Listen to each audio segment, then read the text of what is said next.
Good morning my dear students. Online class में एक बार फिर आपका स्वागत है।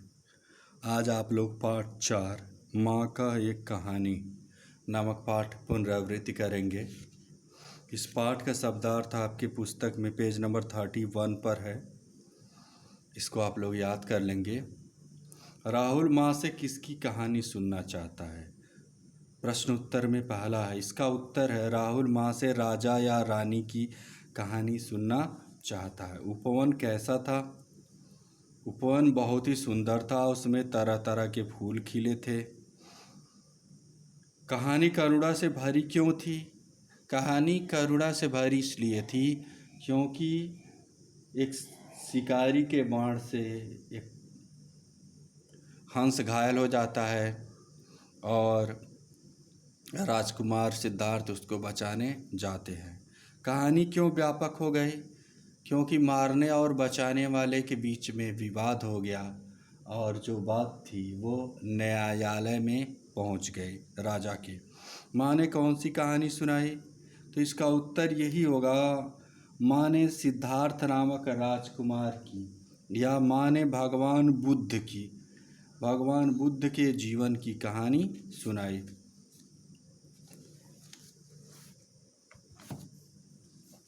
अब आगे है इसका उत्तर, ये आप लोग कर लेंगे, सब मिला लेंगे।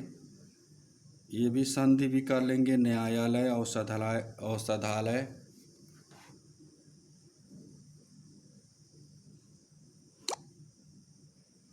ये आपका हो जाएगा न्यायालय, औषधालय, चिकित्सालय, पुस्तकालय, विश्रामालय, वाचनालय। इसके बाद है विलोम शब्द, जन्म का होगा मरण, न्याय का न्याय, भक्षक का रक्षक, स्व का पराया। प्रातः भ्रमण क्यों लाभकारी होता है? क्योंकि प्रातःकाल की वायु शुद्ध होती है। गौतम बुद्ध की पत्नी का नाम था यशोधरा। क्रिकेट के खेल में निर्णय कौन करता है? अंपायर। सर्वोच्च न्यायालय कहाँ स्थित है? नई दिल्ली में। अब पाठ 5 श्रेष्ठ कौन का शब्दार्थ है, नरेश का अर्थ होता है राजा, कासर का अर्थ होता है कमी, सारथी का रथ चलाने वाला, धार्मिक का धर्म संबंधी, प्रवृत्ति का स्वभाव, कुल का वंश, मृदु का कोमल, सठ का दुष्ट, सकट का गाड़ी, हठ का जिद, अवगुण का दोष, कृपण का कंजूस, मनुज का मनुष्य, विनयशीलता का विनम्रता, बड़प्पन का महानता। काशी नरेश किस प्रकार के राजा थे?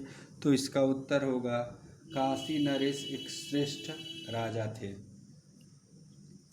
इस प्रकार से आप लोगों को सारा प्रश्न कराया गया है। इसका अभ्यास कार्य देखिए। काशी नरेश अपनी प्रजा का ध्यान रखते थे संतान की तरह। दोनों नरेशों के रथ भिन्न भिन्न दिशाओं से आ गए ढालू जगह पर। दोनों राजाओं की समान थी उम्र। कौशल नरेश ने काशी नरेश की मन ही मन सराहना की, बड़प्पन की। दोनों राजा लौट गए अपनी अपनी राजधानी।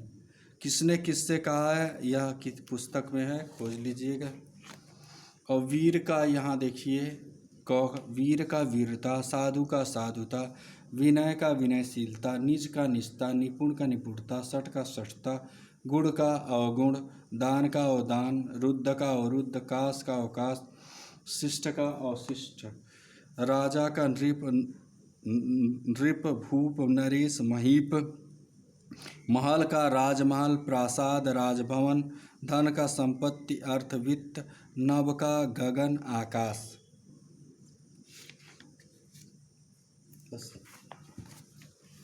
भारत की प्राचीनतम नगरी कौन सी है? तो काशी जो है भारत की प्राचीनतम नगरी है। काशी की 2 विशेषताएं बताइए। पौराणिक नगरी, प्राचीनतम नगरी।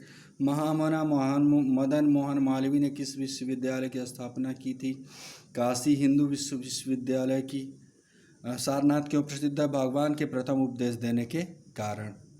तो इस तरह से आप लोग पुनरावृत्त करिए। शब्दार्थ, प्रश्न उत्तर, अभ्यास कार्य भी ध्यान से देख लीजिए। अब देखिए नेताजी सुभाष चंद्र बोस। अब नेताजी सुभाष चंद्र बोस के बारे में आप लोग पूरा पढ़ लेंगे कि जैसे नेताजी सुभाष चंद्र बोस कब त्रिपुरा सेक्शन में अध्यक्ष चुने गए थे, उनकी मृत्यु कब हुई थी, जन्म कब हुआ था, तुम मुझे खून दो मैं तुम्हें आज़ादी दूंगा, ये कथन किसका है, इस प्रकार के प्रश्न जो है आपके परीक्षा में बन जाएंगे। और ऐसे भी प्रश्न बन सकते हैं, जैसे 1943 में वे सिंगापुर गए, वहाँ उन्होंने किस नाम से आर्मी की स्थापना की, इस तरह से पढ़ लेंगे। शब्दार्थ भी आप पूरा याद कर लेंगे। और अब यहाँ पर आप देखिए, सुभाष चंद्र बोस का जन्म कब और कहाँ हुआ था। तो इस तरह से सारे प्रश्न पढ़ेंगे। अगले वीडियो में मैं पार्ट 6 पुनरावृत्ति करा दूंगा। प्यारे छात्रों, आप लोग अपने पढ़ाई लिखाई पर ध्यान दीजिए। अगर आपको कोई समस्या हो रही है तो मुझसे मैसेज करिए और मैं उसका आपको उत्तर दूंगा। धन्यवाद। Thank you.